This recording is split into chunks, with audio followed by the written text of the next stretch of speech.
Deus seja louvado, meus irmãos. Meu nome é Carlos, tenho 41 anos. Quero agradecer a oportunidade de contar o meu testemunho e peço que fiquem até o fim, porque o que eu vou revelar pode ferir a sensibilidade de muitos e tem detalhes pesados que exigem oração. Eu nasci numa casa de oração, onde a Bíblia era mesa posta e a oração antes de dormir era norma. Meus pais, Maria e Joaquim, eram exemplos de jejum e fé.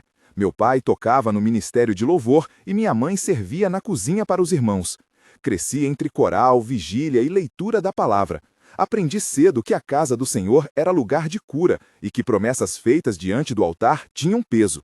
Casei-me com Ana, uma irmã de oração, e durante anos fomos vistos como casal modelo. Eu no louvor, ela na recepção, participávamos das campanhas e dos trabalhos sociais. Mas apesar dessa fachada, o meu coração guardava um segredo que eu mesmo não entendia direito. E essa confissão que começo hoje é para que ninguém confunda aparência com firmeza no Senhor. Pedi que me ouvissem até o fim, porque quero que haja lição e restauração no final. Quero que você que assiste sinta que existe esperança mesmo quando o abismo parece inevitável.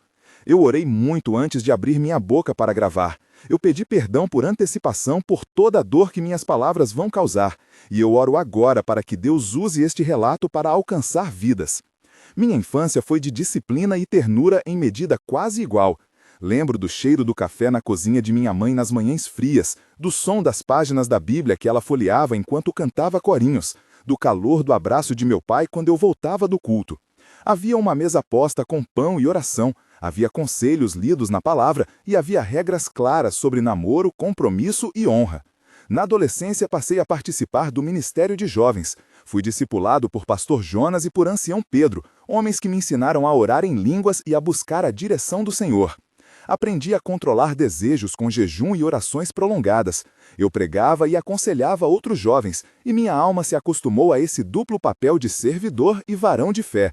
Mesmo assim, houve lutas internas que eu escondia. Não sei se foi a necessidade de aceitação, a fome de afeto ou em um vazio que eu não sabia nomear, mas fui formando um lugar secreto dentro de mim onde não levava a luz da palavra. Minha formação como adulto foi marcada por escolhas práticas e por perdas que me moldaram.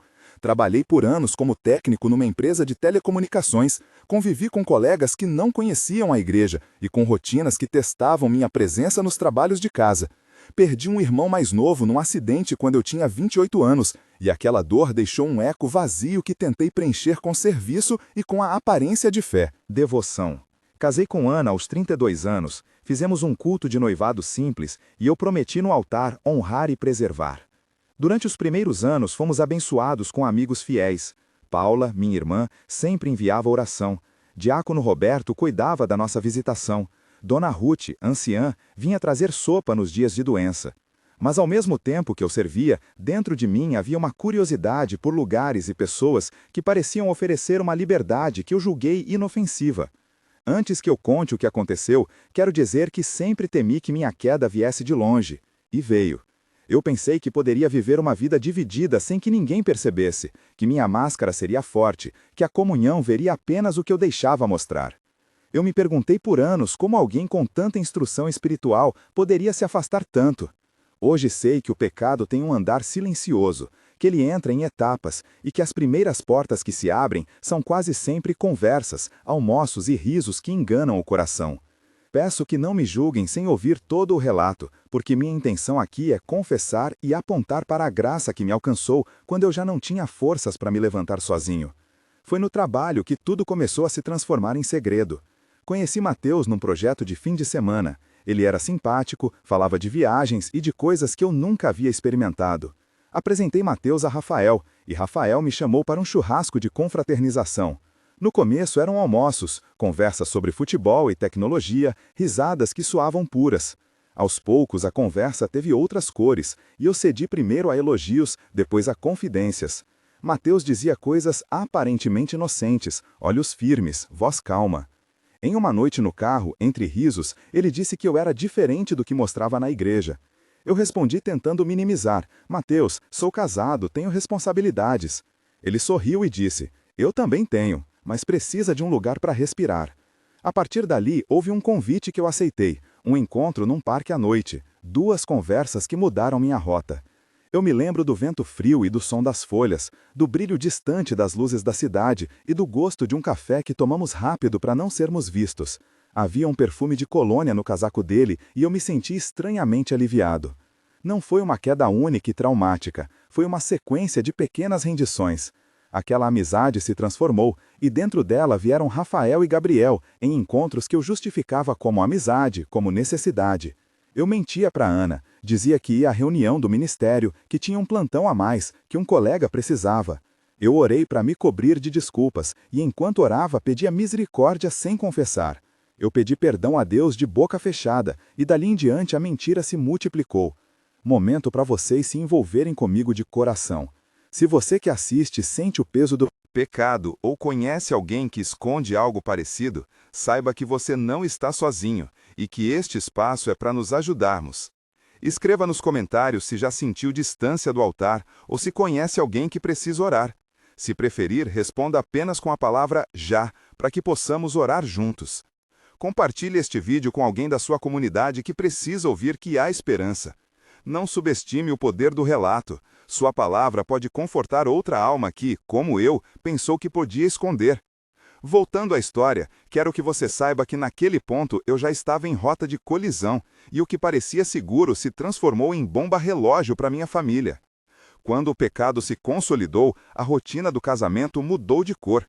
Havia momentos em que eu entrava em casa e sentia o cheiro do bolo da Ana, via roupas passadas no varal e ouvia a televisão no quarto. Nós ainda íamos ao culto, mas os nossos olhares passaram a cruzar sem se encontrar. Eu dizia, eu orei, para justificar falta de diálogo, e Ana dizia, vamos buscar o Senhor, com voz cansada. Tentei recuperar com pequenos gestos, uma ligação no almoço, um bilhete na mesa pedindo desculpas por pequenos esquecimentos. Ela, sensível, sentia algo errado e começou a buscar orientação. Certa tarde, Ana conversou com pastora Cláudia com o rosto inchado de preocupação. Eu vi a tensão no rosto dela e senti o peso da culpa como uma pedra no peito. À noite, houve uma conversa que era para ser rotineira e virou um momento definidor. Eu disse, Ana, estou cansado, vou à casa do irmão Roberto para orar. Ela respondeu, mais uma vez, nos combinamos de conversar sobre isso. Eu desviei o assunto e fingi paz. Quando a distância cresce no lar, as sombras se juntam. Em silêncio, eu sentia a fome secreta aumentar e ia buscar em outros braços o que não enfrentava em casa. A entrada definitiva do desvio teve rostos e nomes. Mateus foi o primeiro a virar refúgio, depois Rafael e Gabriel se tornaram presenças constantes. Havia encontros em casas vazias, portas fechadas e janelas turvas de vergonha. Em uma dessas noites, houve uma conversa que ficou marcada na minha memória pela claridade das palavras e pela escuridão do agir. Mateus disse, você pode ter duas vidas, Carlos. Essa parte que é sua precisa respirar. Eu respondi então de confissão e tentativa de justificativa. Eu não quero ferir ninguém, eu não queria. Gabriel interrompeu, já feriu. Ou se você acha que traição não fere. Rafael riu baixo e bateu no ombro. A gente se entende, relaxa. Foram cenas de sedução revestidas de amizade. Havia o cheiro do álcool em copos descartáveis, o calor abafado do apartamento, a sensação áspera do sofá no joelho, o brilho de uma televisão que estava apenas de cenário. Cada encontro enrijeceu a mentira. Eu me afastei de reuniões de oração, inventei plantões e culpei o cansaço. A minha alma foi se cansando também. Em cenas assim, eu dizia a mim mesmo que controlava, que sabia esconder, que ninguém descobriria. Eu orei, ouvi-se minha oração contida e depois jurei a mim mesmo que seria discreto. Mas a verdade tem um jeito de brotar. O primeiro sinal foi físico. Comecei a ter feridas e incômodos que me envergonhavam. Eu sentia ardência, corrimento, medo que batia como frio. O jornalismo do meu próprio corpo revelou o engano. Fui ao médico às pressas, o cheiro do hospital, o som de sapatos no corredor, o frio das cadeiras de espera. Doutora Clara me atendeu com voz profissional e serena. Ela falou em tom jornalístico, descrevendo exames e resultados. Temos indícios de infecção, precisamos fazer testes específicos, disse ela. Eu tentei esconder, inventei qualquer desculpa. O exame confirmou o que eu temia, uma infecção sexualmente transmissível. O quarto do consultório cheirava a álcool e remédio. Havia o barulho distante de uma eletrolística e o toque frio do estetoscópio. Doutora Clara foi direta. É algo que precisa de tratamento imediato e de afastamento de novos contatos até a cura. Eu senti o chão faltar. Eu orei ali mesmo, em pensamento, pedindo que nada vazasse. O tom jornalístico do diagnóstico não diminuiu o peso moral. Eu sabia que não era apenas a minha saúde, era a confiança da minha esposa e a credibilidade da comunidade que estavam em risco. O momento de confronto foi um dos piores. Ana encontrou mensagens no meu celular. Eu pensei que nada seria revelado, que os segredos ficariam bem escondidos, mas a verdade surgiu. Ela entrou na sala com o olhar vermelho, o rosto duro e uma mistura de dor e incredulidade que me atravessou. A conversa entre nós foi um corte a fio. Ana: Carlos, o que é isso? Eu: não é o que parece. Ana: são mensagens, fotos, encontros marcados. Eu errei. Ana: errou? Errou por quanto tempo? Eu: muito tempo. Meu erro é grande. Ana: você sabia do peso da promessa no altar. Eu sei e peço perdão. Ela falou com voz partida. Perdão não conserta tudo. Eu tentei explicar e só provoquei mais dor. A respiração dela parecia um vento rasgando o papel, e o copo de água evaporou em silêncio. Havia um cheiro de sabonete que antes eu achava reconfortante, naquela hora parecia alheio. Ela saiu de casa levando só o necessário e deixou uma carta. A reação da comunhão foi imediata, rumores, reuniões de anciãos, olhares que pesavam. Eu me vi sozinho, apesar de estar cercado de pessoas que eu até então chamava de irmãos. Senti vergonha verdadeira, uma vergonha que queima a pele por dentro. Veio então o pedido público de esclarecimento. Fui convocado a se apresentar à mesa do ancião. A sala cheirava a papel antigo e a incenso usado em dias de celebração. Havia fileiras de cadeiras e rostos conhecidos. Diácono Roberto abriu a reunião. Carlos, nos diga o que aconteceu.